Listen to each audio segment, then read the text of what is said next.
అందరికీ తెలుసు ఆంధ్రప్రదేశ్లో చేపల పులుసు అనగానే నెల్లూరు చేపల పులుసు అందరికీ గుర్తొస్తుంది.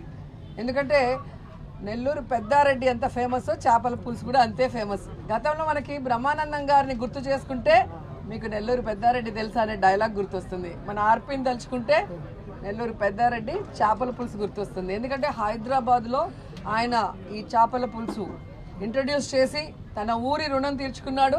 మనకి నెల్లూరు చేపల పులుసు టేస్ట్ని చూపించారు.